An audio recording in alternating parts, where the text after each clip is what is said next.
अस्सलाम वालेकुम नाज़रीन। ड्रैकुला असल में कौन था और उसका सल्तनत उस्मानिया से क्या झगड़ा था, इस वीडियो में हम आपको बताएंगे। लेकिन उससे पहले अगर आपने अभी तक हमारे चैनल को सब्सक्राइब नहीं किया तो घंटी के बटन को दबाकर हमारे चैनल को सब्सक्राइब कर लें ताकि इसी तरह की इन्फॉर्मेटिव वीडियोस आपको मिल सकें। नाजरीन, सुल्तान मोहम्मद दोम की सल्तनत के मुकाबले में ड्रैकुला का मुल्क बहुत छोटा था, लेकिन उसे अपने हुक्मरान होने का एहसास सुल्तान मोहम्मद दोम के मुकाबले में किसी तरह भी कम नहीं था। ये मंजर था एक मैदान का जहाँ 1 मील के इलाके में हर तरफ नीमदारी की शक्ल में तकरीबन 20,000 नेज़े ज़मीन पर खड़े थे और हर एक पर एक तुर्क कैदी की कटी फटी लाश पड़ी हुई थी। 2 सबसे ऊंचे नेज़ों पर सल्तनत उस्मानिया के एक इलाकाई ओहदेदार हमजा पाशा और यूनानी कतिया वेल्यूस की लाशें थीं, जिनकी हलाकत को कई माह गुजर चुके थे।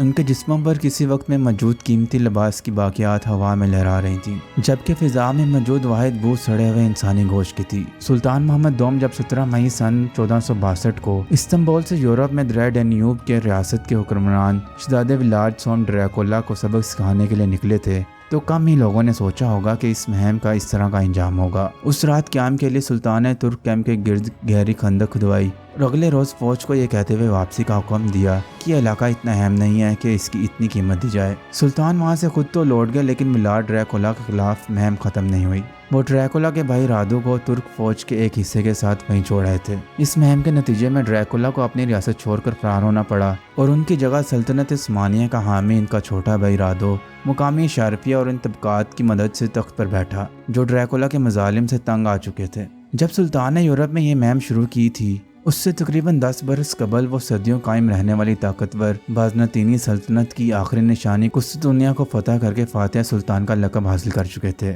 उनकी सल्तनत एक से ज़्यादा बराज़ों में फैल चुकी थी।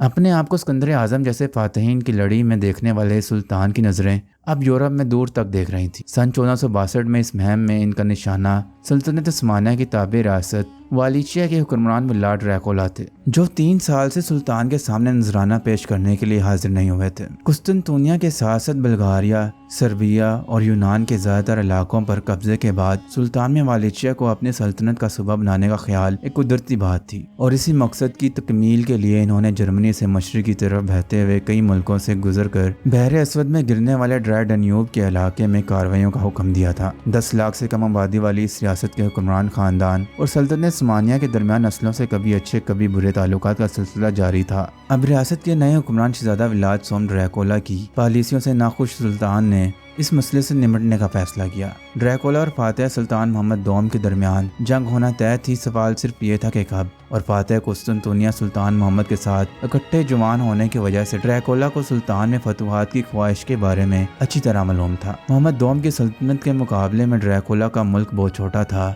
लेकिन इसमें अपने हुक्मरान होने का एहसास सुल्तान मोहम्मद दोम के मुकाबले में किसी तरह भी कम नहीं था। ये वो ज़माना था जब ड्रैकुला का खिताब एक एजाज़ था। आगे बढ़ने से पहले तज़किरा तारीख का जहाँ 2 ड्रैकुला का जिक्र मिलता है, एक वो जिसका हालिया दिनों में 26 मई को मनाए जाने वाले ड्रैकुला डे के हवाले से हर साल की तरह एक बार फिर दुनिया भर में मामूल से ज़्यादा जिक्र हुआ और इसकी तस्वीर शेयर की गई। ये ड्रैकुला अपने किसी शिकार की गर्दन में दांत गाड़े बैठा है तो कहीं नकीले दांतों से टपकते हुए खून के साथ आसमान की तरफ देख रहा है। इस सिलसिले का आगाज सन 26 मई 1897 में ब्रेम स्टोकर के नावल की इशाअत के बाद हुआ, जिसमें खून पीने वाला यह ख्याली किरदार ड्रैकुला मुतारिफ हुआ था। ड्रैकुला का यह किरदार तो शायद ख्याली था, लेकिन ड्रैकुला नाम बिल्कुल ख्याली नहीं था। तारीख में ड्रैकुला कहलाए जाने वाले शहजादा जिसने अपने वक्त की सुपर पावर के सुल्तान का मुकाबला किया था, एक तरफ अपने मुजालिम की वजह से बदनाम हुआ तो दूसरी तरफ इसे रोमानिया में कौमी हीरो का दर्जा भी दिया गया। निस्बतन एक छोटी सी रियासत वालिचिया का ये शहजादा विलाद सोम ड्रैकुला कहलाता था।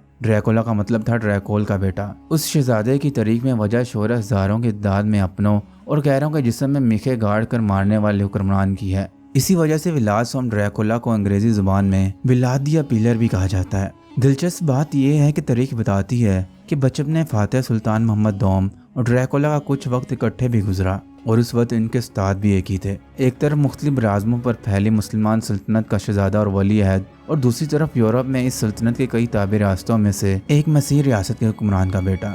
ये दोनों एक छत के नीचे कैसे इकट्ठे हो गए? दरिया डैन्यूब के इलाके में एक रियासत वालिचिया के एक से ज्यादा बार हुक्मरान रहने वाले शहजादे विलादिया पिलर का पूरा नाम विलाद सोम ड्रैकुला था। उनकी पैदाइश सन 1431 और इंतकाल सन 1476 में हुआ। वो ट्रांसलोवेनिया में पैदा हुए और उनका इंतकाल आज के रोमानिया के दारुल हुकूमत बुखारेस्ट के शमाल में एक इलाके में हुआ। 15वीं सदी के यूरोप में विलाद ने अपने दुश्मनों के साथ जुल्माना सलूक की वजह से शोहरत पाई। विलाद के वालिद विलाड डोम ड्रैकोल थे। ड्रैकोला सन 1462 से सन 1448 तक सल्तनत उस्मानिया में रहे और फिर वो अपने वालिद और बड़े भाई के कत्ल पर वापस वालिचिया आए। ड्रैकोला को अपने वालिद के तख्त पर बैठने में वालिचिया की इशराफिया समेत अपने छोटे भाई की मुखालफत का भी सामना था, जिन्हें सल्तनत उस्मानिया की हिमायत हासिल थी। वो सन 1448 में पहली बार हुक्मरान बने, लेकिन उन्हें जल्द ही हटा दिया गया और फिर उन्हें अपने वालिद की गद्दी हासिल करने में 8 बरस का अरसा लगा। इस दूसरे दौर हुक्मरानी में इन्होंने वो मजालिम किए जो उनकी शोहरत की वजह बने और उन्हें विलाद दी या पीलर यानी मीखे गाड़ कर मारने वाला विलाद का नाम दिया गया। यह दौर सन 1462 में सुल्तान मोहम्मद दोम की इस मुहिम के बाद खत्म हुआ, जिसका ऊपर जिक्र किया जा चुका है, जिसको विलाद डोम ड्रैकोला के डंडों से लटकती लाशों के जंगल की वजह से याद किया जाता है। तारीख बताती है कि विलाद सन 1476 में तीसरी और आखिरी बार अपने वालिद की रियासत का इक़्तिदार हासिल करने में कामयाब हो गए थे, लेकिन इसी बरस वो 45 बरस की उम्र में एक जंग में मारे गए। विलाद सोम ड्रैकोला और फातिह सुल्तान मोहम्मद दोम के बारे में कहते हैं कि इन दोनों शहजादों की पहली मुलाकात गालबन सन 1442 में उस वक्त हुई जब ड्रैकोला के वालिद उन्हें और उनके छोटे भाई रादो दी हैंडसम को सल्तनत उस्मानिया के साथ अपनी वफादारी की जमानत के तौर पर सुल्तान मुराद दोम की तहवील में छोड़ गए थे। ड्रैकोल और उनके 300 साथी बरसा में सुल्तान मुराद के सामने पेश हुए और एक शानदार तकरीब में वालिचिया के शहजादे ने बाकायदा तौर पर अपनी इताअत का ऐलान किया। बताया जाता है कि कुछ अरसे बाद सुल्तान मुराद के दिल में विलाद दोम के बारे में शकूक व शुबहात पैदा हो गए। विलाद दोम तलब किए जाने पर अपने 2 छोटे बेटों ड्रैकोला और रादो के साथ सुल्तान के सामने हाजिरी के लिए गए, लेकिन शहर के दरवाजे पर ही तुर्क फौजियों ने इनको जंजीरों में जकड़ लिया और दोनों बेटों को एक दूर पहाड़ी किले में पहुंचा दिया। विलाद दोम ड्रैकोल तकरीबन 1 साल सुल्तान के कैद में रहे और इस दौरान उनका बड़ा बेटा मीरचा, जिसके सुल्तान से अच्छे ताल्लुकात थे, वालिचिया के तख्त पर बैठा। ड्रैकोल बिल आखिरी कुरान और बाइबल पर उस्मानियों की वफादारी की कसम खाने के बाद आज़ाद हुए। विलाद दोम ने अपनी नेक नियति साबित करने के लिए अपने दोनों छोटे बेटे भी उस्मान तहवील में छोड़ दिए। ड्रैकोला के अगले 6 साल अपने वालिदैन से दूर सल्तनत उस्मानिया में गुजरे। वो मुकामी जुबान नहीं बोल सकते थे और उनका मजहब भी मुख्तलिफ था। यकीनन इन्होंने महसूस किया होगा कि इनके अपने लोगों ने इन्हें अकेला छोड़ दिया है। उस्मानी दरबार में जब छोटी रियासतों के शहजादे जरगमाल बनकर आते थे तो उसका एक मकसद ये होता था कि उनको अपना वफादार बनाया जाए। तारीख बताती है कि उन शहजादों की तरबियत ये सोचकर की जाती थी कि अगर इनमें से कोई मुस्तकबिल में अपनी रियासत का हुक्मरान बने तो उसकी वफादारी सल्तनत उस्मानिया के साथ हो। ड्रैकोला की तरबियत इस दौर के बेहतरीन उस्तादों ने की थी। एक से ज़्यादा यूरोपीय ज़ुबानें वो पहले से जानते थे और अब इन्हें तुर्की ज़ुबान पर भी अबूर हो गया था। उनको कुरान के अलावा अरस्तू की मंतक और रियाजी की तालीम भी दी गई थी। ड्रैकोला एक मुश्किल तालिब इल्म था जिससे अपने गुस्से पर काबू नहीं रहता था और कई बार कोड़ों का इस्तेमाल किया गया था। उसके बरक्स इनके भाई को अपनी अच्छी शक्ल और सूरत की वजह से दरबार के मर्द और ख़वातीन दोनों से बहुत तवज्जो मिली थी। इन दोनों भाइयों के मुख्तलिफ किरदार और उनके साथ किए जाने वाले अलग अलग सलूक इन दोनों में एक दूसरे के लिए शदीद नफरत की वजह बन गई, जिसके दौरा से नताइज निकले। सन 1447 में विलाद ड्रैकोला के वालिद और भाई यूरोप के इन इलाकों की सियासत का शिकार होकर कत्ल हो गए थे।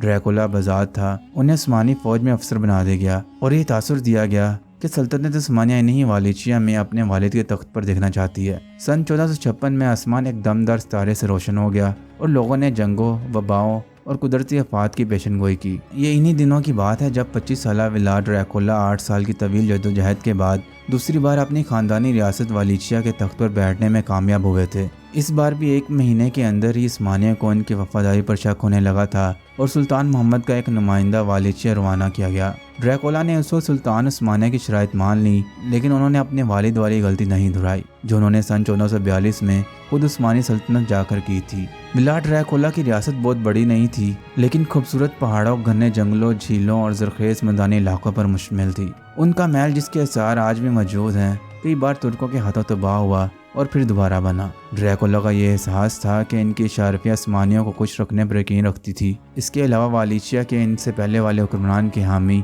अब भी रियासत में मौजूद थे और ड्रैकोला के लिए उनसे अपने भाई मिर्चा की मौत का बदला लेना भी बाकी था। सन 1457 में जब तकरीबन 200 बयार खानदान और कुछ अहम ओहदेदार ईस्टर की तकरीबात के लिए इनके महल में जमा थे तो उन्हें पकड़ लिया गया था। ड्रैकोला के फौजियों ने उनमें से बड़ी उम्र के अफराद को उनके जिस्म में नीचे से मीखे गाड़ कर शहर की दीवार के बाहर डंडों पर लटका दिया था। उन खानदानों के सेहतमंद अफराद को उनके बुजुर्गों के ज़माने के एक पुराने किले के खंडरात की मरम्मत के लिए दूर एक पहाड़ी चोटी पर ले जाकर जबरी मुशक्कत पर लगा दिया गया। उस किले को किला ड्रैकोला कहा जाता है। ड्रैकोला ने अरमाजी के नाम से एक नया ओहदा बनाया ये अरमान सिर्फ ड्रैकुला के हुक्म ताबे थे और उनका काम नए निज़ाम अदल पर अमल करवाना था। उनमें रोमनियाई अफराद के अलावा हंगरी, तुर्क, सर्ब, तातार और कुछ जप्सी भी शामिल थे। उनकी तनख्वाह बहुत अच्छी थी और ये किसी असूल के ताबे नहीं थे। ड्रैकुला ने जहां अशारफिया को ख़त्म किया वहीं किसानों की मदद की। उन्होंने सन 1459 के बाद उस्मानी सल्तनत को नजराना देना बंद कर दिया था और इस तरह किसान इस टैक्स से आज़ाद हो गए थे।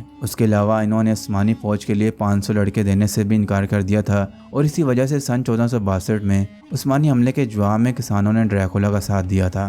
तारीख बताती है कि वो किसानों की हालत का पता लगाने के लिए रातों का भेस बदल कर भी निकलते थे। एक बार उन्होंने बकारियों के एक गिरोह की अच्छी तरह तवाज़ा करने के बाद उन सबको इसी कमरे में जिंदा जला दिया था कि ये लोग दूसरों की मेहनत पर जीना चाहते हैं। जैसे कि पहले जिक्र हो चुका है कि ड्रैकुला ने सन 1459 के बाद सल्तनत उस्मानिया को नजराना देना बंद कर दिया था और इसके अलावा भी सल्तनत के मुताबिक इश्तियाल अंगेज कार्रवाई में मलूस रहे। सल्तनत उस्मानिया और ड्रैकुला के दरमियान राब्ते भी हुए, लेकिन उस दौरान ड्रैकुला के हाथों 2 आला उस्मानी एहलकार हलाक हो गए और उन्होंने तुर्की ज़बान पर अबूर का फ़ायदा उठाते हुए उस्मानी कब्जे में एक किले का दरवाज़ा खुलवा कर उसे जला दिया और फिर बाकायदा जंग छिड़ गई। ड्रैकुला ने मज़हब के नाम पर यूरोप की दीगर ताकतों से भी मदद तलब की, लेकिन कुछ मामलों में मकामी हालात और कुछ में आर्थोडॉक्स और कैथोलिक मसीहों में तारीखी खिलाफत की वजह से उन्हें कुछ ज़्यादा अच्छा रद्द-ए-अमल नहीं मिला। लेकिन उस बात ने उन्हें सल्तनत उस्मानिया के मुकाबले से बाज नहीं रखा। ड्रैकुला के हाथों हलाकतों और नुकसान का जिक्र सुनकर सुल्तान खुद 17 मई 1462 को वलीचिया फतह करने के लिए रवाना हुए। ड्रैकुला ने जल्द अज जल्द यूरोप से मदद का मुतालबा किया कि अगर इन्हें शिकस्त हो गई तो ये तमाम मसीहों के लिए ख़तरनाक होगा, लेकिन उन्हें मुतवक्का मदद नहीं मिली। सन 1462 में गर्मी इंतहाई शदीद थी। ड्रैकुला ने तमाम आबादी पहाड़ों, जंगलों और दलदली इलाके में भेज दी थी। उस्मानी फौज को कई दिन के सफ़र के बाद लड़ाई का मौका नहीं मिला और प्यास का मसला अलग था। इसने गुरीला हमलों से भी तुर्कों को बहुत नुकसान किया। ड्रैकुला ने सुल्तान को हलाक करने की नीयत से एक रात इनके कैंप पर अचानक हमला भी किया, जो नाकाम रहा। बिलाखिर जब सुल्तान की फौज ड्रैकुला के दारुल हुकूमत के करीब पहुंची तो उन्होंने वह मंजर देखा जिसका तारीख में सबसे ज्यादा जिक्र आता है। एक नीम दायरे की शक्ल में 1 मील तक हजारों डंडे जमीन पर गड़े थे और उन पर तकरीबन 20,000 तुर्क फौजों की गली सड़ी लाशें थीं। सुल्तान मोहम्मद दोम अगले रोज वापस लौट गए, लेकिन उसका यह मतलब नहीं कि ड्रैकुला जंग जीत गए।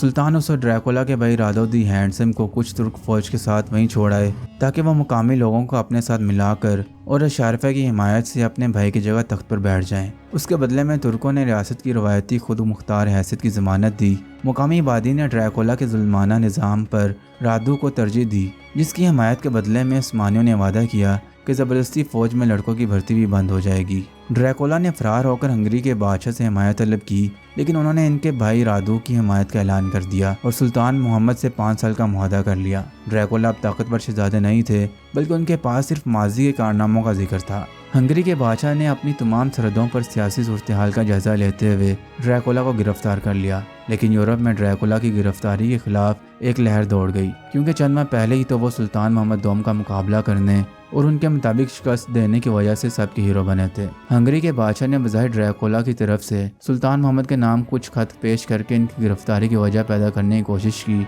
उसके अलावा जर्मन इलाकों में लोग अभी उनके दौर के मुजालिम नहीं भूले थे।